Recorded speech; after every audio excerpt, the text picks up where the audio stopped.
think it's a tragedy for the People's Democratic Party that the party has been reduced to the level of the tantrums and the melodrama of one individual called Nyesom Wike, 59-year-old Nyesom Wike, who thinks that the party belongs to him.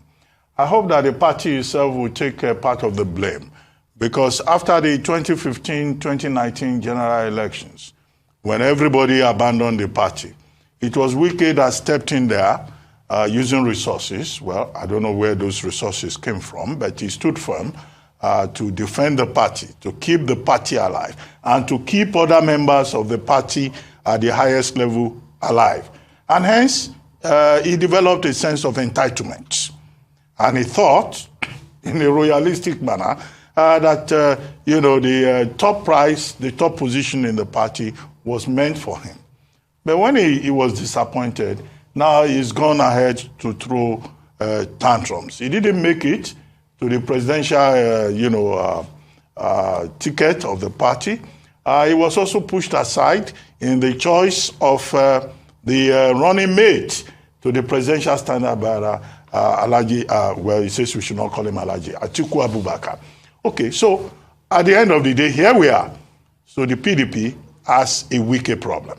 I hope that going forward, the party will learn from their own conduct, from their own mistakes, how because of stomach infrastructure, many leaders of the party more or less handed over the party to one man who developed a sense of delusion, a sense of exaggerated importance, and thought that he could lord it over other members of the party.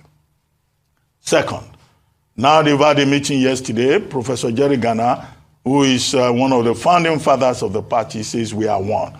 Well, that contradicts what Nyesom Wike himself pointed out in the interview that he granted at the Port Harcourt International Airport when he returned, from a trip. He said that he will talk more. What is he going to say again? In 15 minutes of rambling, protest, he said Atiku lied in an interview that he had with this station, Arise TV. Two of the interviewers are here, okay? Now, at the end of the day, he did not debunk the lies that he imagined. I'm not defending the Atiku camp. That's not my job. I'm a journalist.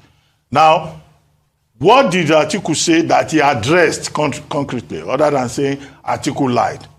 What former Vice President Atiku said is that, look, he was given a short list, and he chose from the short list. Nobody was imposed on him. And it is his prerogative to choose his own running mate. How is that a problem? So you ask the question, what exactly does Wike want? The other day when we discussed this matter, when it started, I said, look, Wike is throwing tantrums. They should give him lollipop. The major takeaway from that is interview at the airport is that nobody has brought the lollipop to him.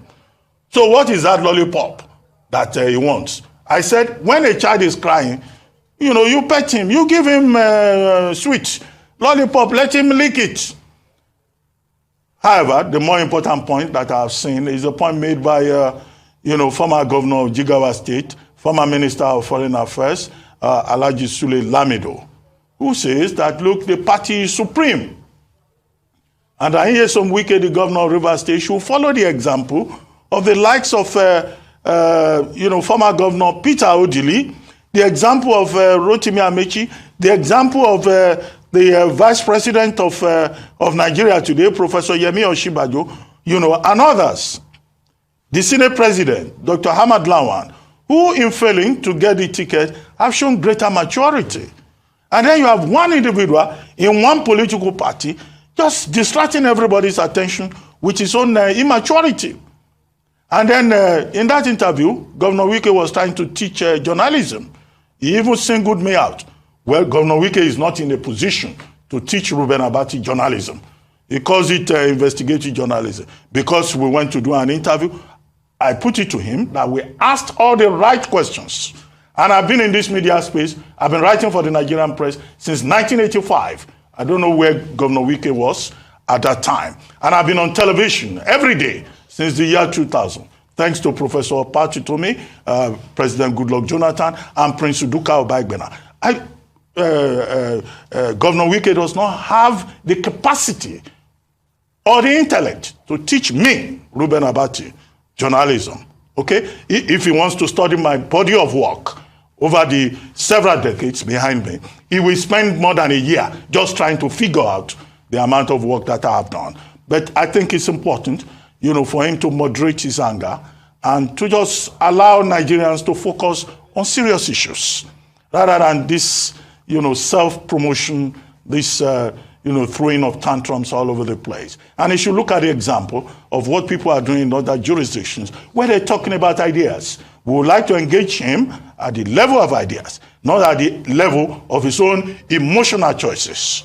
So people should not think because they are in government, they have a platform, they have the right to just misbehave in the public domain. Because indeed, there are persons who are now saying, what exactly does Governor Wike want? And how far does he want to go? If he is tired of the PDP, he has the option of going to another political party, doesn't he?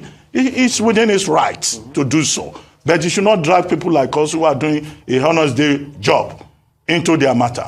I don't have a dog in that fight.